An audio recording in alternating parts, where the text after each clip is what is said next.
question 5 number কি দি আছে তলৰ প্ৰতিটো ৰাশি সৰল কৰিব দিছে তো কি ফৰ্মুলাত হৈ আছে a - b whole square a - b whole square কি হ'ব a square - 2ab plus b square so ইয়াৰ লগত কম্পেয়াৰ কৰি চাম a = কি হৈ আছে 3√5 আৰু b = কি হৈ আছে b = হৈ আছে 4√3 সো এতিয়া আমি ফর্মুলা মতে কি কৰিব লাগে a স্কয়াৰ তাৰ মানে কি হ'ব 3√5 আমাৰ হোল স্কয়াৰ হ'ব মাইনাস ফৰ্মুলাৰ কি ফৰ্মুলা 2 তাৰ পিছত a এৰ মান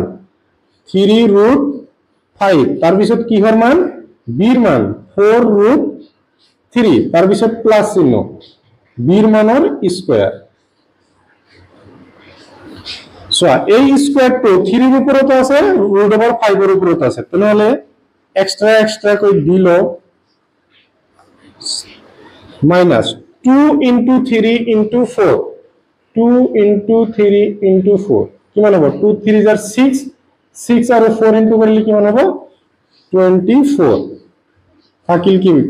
√5 থাকিল আৰু √3 থাকিল ইয়াতে কি হ'ব 4 এৰ উপৰতো স্কয়াৰ হ'ব আৰু এই √3 এৰ উপৰতো স্কয়ার হ'ব So 3 square মানে কি 3 into 3 3 into 3 করলে কি মান পাম আমি 9 পাম into স্কয়ার আর রুট ওভার ক্যান্সেল আহিল 5 minus 24 আমি জানো রুট ওভারের ভিতরের দুটা কি হয় ইনটু কৰিব লাগে 5 into 3 তার মানে আমার ফর্মুলা আছিল a into b কি হয় a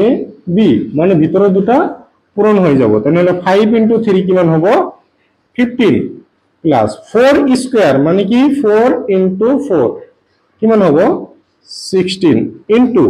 स्क्वायर और रूट ओवर कैंसिल गल থাকিল किमान 3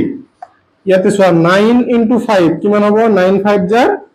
45 minus 24 root কি হয় 15 16 into 3 16 into 3 किमान होबो 3 6 जार 18 और 8 हातर থাকিল 1 3 1 are 3 are 1 48 so 45 এর আগত প্লাস আছে আৰু 48 এৰ আগত প্লাস আছে তেনহলে দুটা প্লাস কৰিম আমি ইয়াৰ লগত 45 প্লাস কৰি দু 5 আৰু 8 প্লাস কৰিলে কিমান হয় 13 13 और 3 হাতৰ থাকিল 1 4 আৰু 4 8 আৰু 1 কিমান হ'ব 9 তেনহলে হল 93 minus 24√5 হল ভিডিওটো পজ কৰি লিখিলো পিছত কি দি আছে √7 - 6 √3 - √7 সো ইয়াতে কোনো ফর্মুলা পড়া নাই তেনহলে আমি কি কৰিম প্ৰথমতে √7 তাৰ পিছত এই গোটেইখিনি ইয়াতে মাইনাস চিন দি আছে মাইনাস চিন 6 আছে 6 লৈছো তাৰ পিছত এইখিনি সো এতিয়া 7 এর লগত √7 এর লগত কারেন্ট হ'ব √3 ইয়াতে প্লাস আছিল ইয়াতে মাইনাস তেনে প্লাস মাইনাসে কি হৈ যায় মাইনাস √7 into √7 সো ইয়াতে -6 into কার লগত হ'ব √3 এর লগত মাইনাস আৰু মাইনাস ইনটু কৰিলে কি হৈ যাব প্লাস 6 আৰু আছিল কিমান √7 সো এতিয়া আমি জানো √ওভাৰ দুটাৰ উপৰত যদি √ওভাৰ থাকে আমাৰ √ওভাৰৰ মাজত কি হৈ যায় পূৰণ হৈ যাব 7 আৰু 3 কি মান হ'ব 21 এতিয়া সব দুটাই সেম আছে সাপোজ এনেকুৱা দিয়া থাকিল √2 into √2 কিমান হৈ যাব 2 √9 into √9 কিমান হৈ যাব 2 সাপোজ √102 into সরি এটো 9 হ'ব 102 কিমান হ'ব 102 হৈ যাব মানে দুটা থাকিলে আমাৰ কি হৈ যাব √ওভাৰ গুছি যাব আৰু সংখ্যাটো বহিব তেনহলে ইয়াতে কি লিখিব পাৰো 7 লিখিব পাৰো আমি माइनस 6 into √3 কি হ'ব 6 √3 প্লাস ইয়াতে কি হ'ব 6 √7 এ হ'ব এটো आंसर আৰু কৰিব নোৱাৰি এটো आंसर ভিডিওটো পজ কৰি লিখিলো সো কোশ্চেন নাম্বাৰ 7 কি দি আছে 2√6 আৰু ইয়াতে দি আছে 4√6 আমি √6 টো আগত আনিলো আনিব পাৰো এইটুকু আগতে আনিলো সো আমি এটা ফৰ্মুলা পাইছিলো a প্লাস সাপোজ এনেকুৱা আছিল x প্লাস a আৰু আছিল x প্লাস b এটা যদি ইনটু কৰিব লাগে ইজ ইকুয়াল টু আছিল আমাৰ x square plus a plus b তাৰ পিছত ইয়াতে আছিল x প্লাস কি হয় a b তো ইয়াৰ লগত আমি কম্পেয়াৰ কৰি চাম তেনেহলে ইয়াতে x মানে দিয়া আছে আমাৰ √6 a মানে দিয়া আছে কিমান 2 আৰু b মানে কিমান দিয়া আছে 4 তো প্ৰথমতে কি হয় x ৰ স্কয়াৰ হ'ব হোল স্কয়াৰ দিলো তাৰ পিছত a প্লাস b a আছে আমাৰ 2 আৰু b আছে আমাৰ কিমান 4 ইয়াৰ লগত ইনটু হ'ব কৰ x ৰ মান কিমান √6 প্লাস শেষত কি হয় a ইনটু b a এর মান কিমান 2 ইনটু আর ডট প্রোডাক্ট দিব পৰা ইনটু b কিমান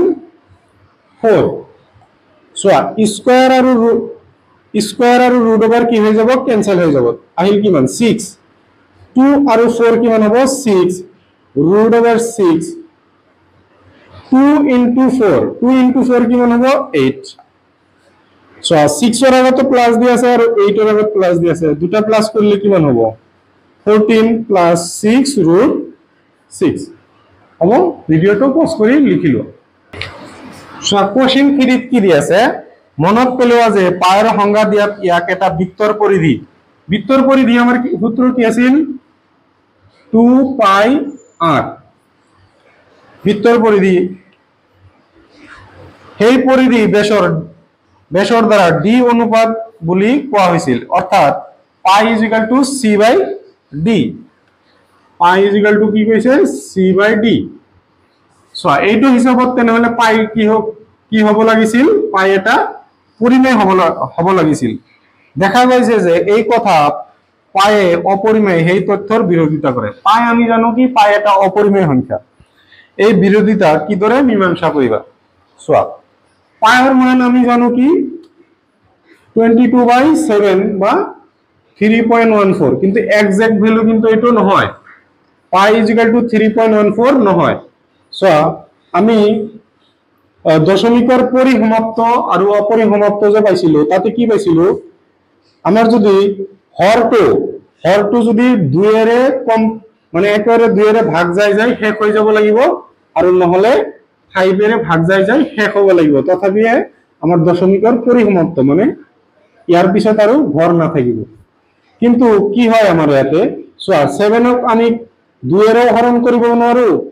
5 এৰেও আমি হৰণ কৰিব নোৱাৰো তেনেহলে এটা কি হৈ যাব 22/7 এটা কি হ'ব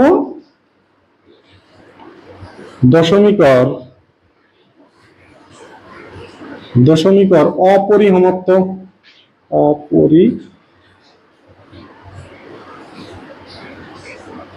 অপৰিসমাপ্ত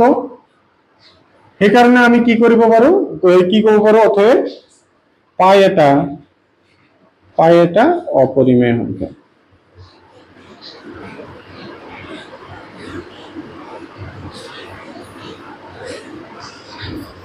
হ'ব ভিডিওটো পজ কৰি লিখি লোৱা আৰু ভিডিওটো যে চাই ভাল পাইছা এটা লাইক কৰি দিবা আৰু চেনেলটোত নতুন হলে চেনেলটো সাবস্ক্ৰাইব কৰি